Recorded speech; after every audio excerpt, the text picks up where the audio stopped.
Bien, ya estamos con el economista Pedro Franque, quien es, como ustedes saben, expresidente de Foncodes. Vamos a tratar el tema a raíz del informe de la Comisión de la Verdad del costo económico de la guerra. Es un tema que probablemente no haya sido muy abordado o abordado de manera muy detallada por los comisionados. Y antes de darle paso a Pedro, yo quiero comentarles, anunciarle brevemente una norma que ha salido publicada el día de hoy en El Peruano, donde se aprueban los índices de distribución del canon hidroenergético y minero.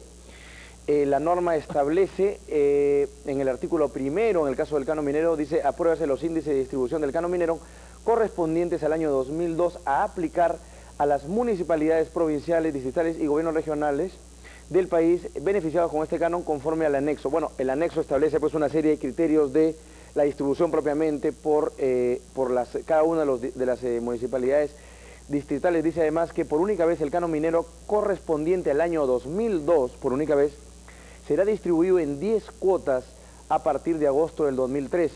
Las cuotas correspondientes a los meses de junio y julio de 2003 serán distribuidas conjuntamente con la cuota del mes de agosto del 2003. Una importante información, sobre todo Pedro, que ha estado muy metido en el tema de la lucha contra la pobreza. El canon minero es una buena noticia siempre, ¿no? Bienvenido. Gracias, a su servicio. Bueno, la invitación era un poco para hablar acerca del informe de la verdad, pero en un tema, digamos, en una vertiente que no es, digamos, la principal, no es el tema de violación de derechos humanos, sino es el tema del costo económico de la guerra.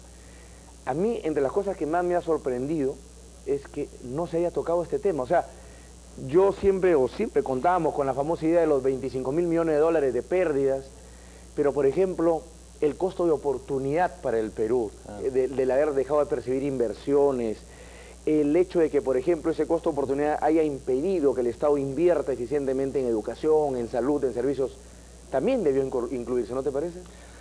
Mira, definitivamente creo que hay un costo de la guerra que es importante, ¿no? Y como tú dices, posiblemente alguna vez se ha cuantificado los efectos directos, que es lo que es posible cuantificar en el sentido de puentes, torres derribadas, carreteras, todos esos efectos, ¿no? Sin embargo, es claro, como tú dices, que probablemente los efectos más grandes son los efectos indirectos, ¿no? En el sentido, como tú dices, de las inversiones que no se realizaron, de las fábricas que tuvieron que cerrar, y también de todos los efectos de las familias, ¿no? O sea, imagínate, las familias pueden ser pequeñas familias pobres, pero el costo de mudarse, de trasladarse de un sitio a otro huyendo porque sus familiares han sido amenazados, asesinados, etcétera, también es un costo tremendo, ¿no? No sé cuántas viviendas habrán sido abandonadas en comunidades campesinas de la gente que salió huyendo y que ahora está en un pueblo joven en la ciudad, y eso implica construirse su nueva casa, ponerles agua potable, etcétera, ¿no? Eso debió evaluarse porque fíjate, si tenemos a estos asesores norteamericanos de la Universidad de Harvard que han hecho ese estimado en base al sistema de las pelotas, ¿no? Que la golpeas y se duplica o se triplica el número de la víctima. Interesante método, la verdad que me gustaría conocerlo un poco más.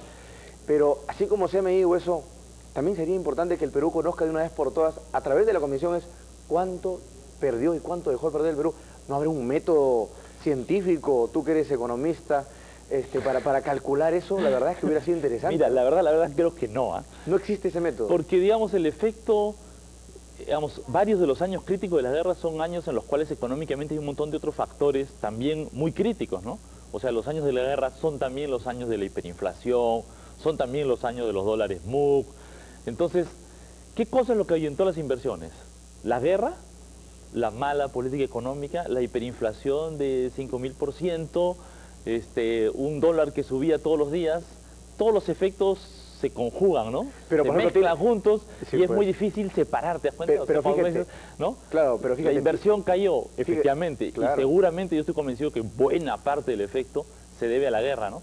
Pero es imposible medirlo, creo yo, saber cuánto se debe a eso y cuánto a otros factores, ¿no? Y fíjate, lamentablemente, nuestro conocimiento científico tiene un límite, pues, ¿no? No se puede utilizar de la pelota. Parte de la verdad es que no conocemos toda la verdad. Y fíjate que ahora que lo mencionas, hablamos digamos, de la política económica y la situación económica de esos años, y yo me acuerdo del tema de la coca, ¿no? O sea, tenemos la segunda mitad de los 80 se distinguió porque el Perú no se debe haberse convertido claramente en el fácil o principal exportador de hoja de coca, digamos, en el mundo. Había cálculos, pues, de que la coca eran como 800 a 2.000 millones de dólares, ¿no?, que ingresaban a la economía peruana nuestra anualmente. Gran fuente de divisas. Y, por ejemplo, nunca sabemos cuánto de eso ingresó a Sendero Luminoso. Claro, ¿no? por ejemplo. Porque definitivamente hubo un financiamiento ahí, ¿no? O en cuánto contribuyó Sendero a que ese nivel de exportaciones se haya incrementado, ¿no? Fueron unos agentes promotores de la exportación de hoja de coca. No, dicho con todo el tono sarcástico, digamos, del tema, ¿no? Exactamente, pero es la verdad, no hay que negarlo, es la verdad. Es cierto, es la verdad, ¿no? ¿no? Y date cuenta, los principales bancos del sistema que estaban ubicados en la zona del Alto Boyaga, pues,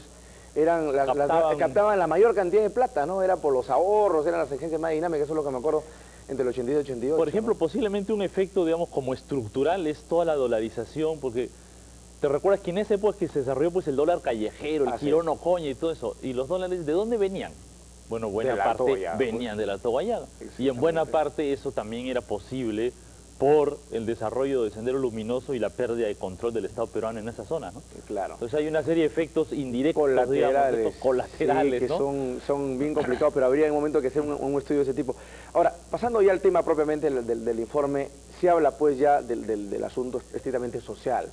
Se habla de casi que el 80% de las víctimas era gente dedicada a la economía agraria, de autoconsumo, la pequeña economía.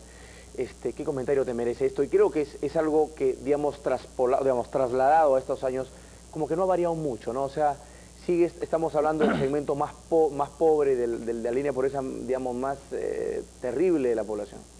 Bueno, lo primero es, sabemos que la pobreza no es una causa directa del terrorismo, pero uno no deja de asociarlo ¿no? Esta enorme coincidencia, entre comillas, de que donde se desarrolló Sendero son en las zonas más pobres y más excluidas, olvidadas del país, no deja de saltar como un hecho tan evidente, ¿no?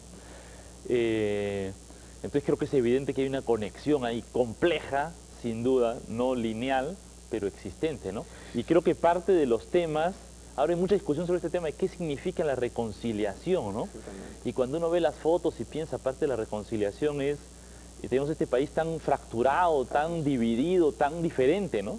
En realidad decimos que somos peruanos, pero a veces las ideas que tenemos entre nosotros que vivimos en Lima y la gente que vive en una comunidad campesina en Chuchi, o un grupo Ayaninca en el N son tan diversas, ¿no es cierto? Lo más pobre dentro de los pobres. Que digamos el tema de la unidad nacional, la integración nacional, el cómo hacemos para ser unos, digamos, ¿no es cierto?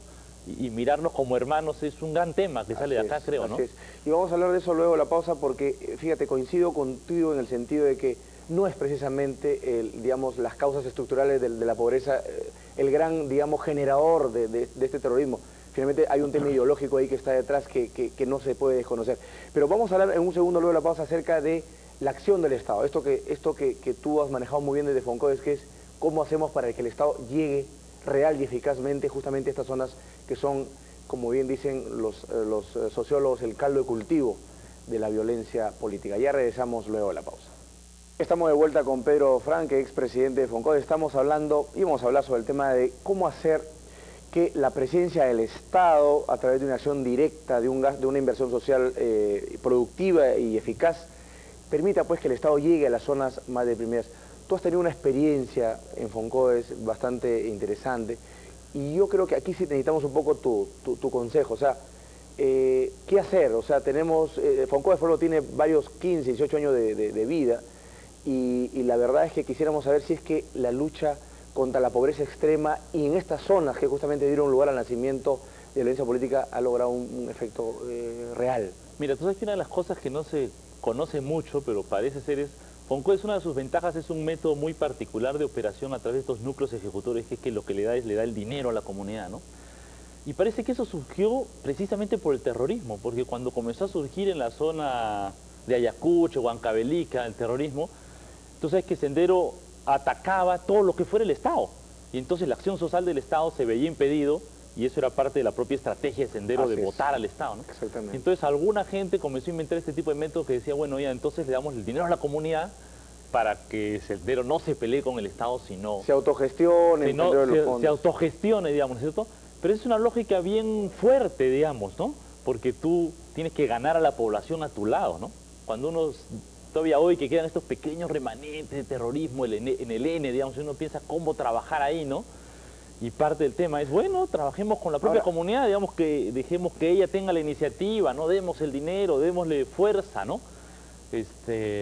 No pensemos en algo vertical, ¿no es cierto? Que ¿no? llegamos de la ciudad, ¿no? Haciendo algo, ¿no? Algo de nosotros Lima, y no de ellos, claro. digamos, ¿no es cierto? Ahora, una consulta, fíjate, y esto a colación del tema de la elevación de la popularidad de Fujimori, que ahora está en 18%, algunos analistas señalan que justamente parte de las razones de esta elevación tiene mucho que ver con el hecho del tipo de estrategia política que utilizaba Fujimori de llegada a estos pueblos. O sea, yo recuerdo que este señor aparecía con su helicóptero a 4.000 metros de altura, con 2 computadoras, 4 módulos educativos, ¿no es cierto? No había luz, pero llegaba la computadora, ¿no? Y la gente se acuerda de eso, o sea, pero esa es la anécdota. Pero eso tiene que ser reemplazado por un mecanismo eficiente de llegada del Estado, ¿no? Claro, por supuesto, digamos, una de las ventajas de estos mecanismos como Foncoes es que se ha llegado a sitios donde el Estado nunca había llegado, ¿no? O sea, una de las cosas ciertas de un estudio, digamos, de las causas de la guerra y del sendero es que hay miles, cientos de comunidades donde el Estado no existía, digamos, ¿no? Donde, no sé si has sido ver la exposición de fotos de la Comisión de la Verdad, hay una foto de la escuela. Correcto. Y la escuela, digamos, es dramática la escuela es una cosa de paredes con unas mesas totalmente primitivas, digamos, con una tabla desgastada, ¿no? Y en realidad uno piensa, bueno, esas han sido durante mucho tiempo las escuelas del Perú, ¿no? Las escuelas que la comunidad hizo con su propio esfuerzo, pero con muy poco ayuda técnica, con muy poco material y entonces de muy mala calidad. Y eso es lo que se puede mejorar mucho, ¿no? Lo que hace que haya una presencia del Estado y haya una conexión ahí, ¿no? Entre el Estado y la comunidad, que es lo que establece pues ¿no? Un cierto sentimiento de pertenencia nacional, ¿no? Y no de que, ¿no? Están librados a su suerte y que no llegan nunca a nadie. Efectivamente, ¿no? Ahora, por último, Pedro, quiero un comentario tuyo sobre cuál es el rol que tú ves ahora en los gobiernos regionales. Fíjate, acabamos de estar en Ayacucho viendo, digamos, este nuevo Ayacucho pacificado, Cusco, Huancavelica, Apurímac, regiones que han sufrido en carne propia. ¿Qué rol crees que les compete a los gobiernos locales y regionales en una estrategia, digamos, eficaz de lucha contra la pobreza?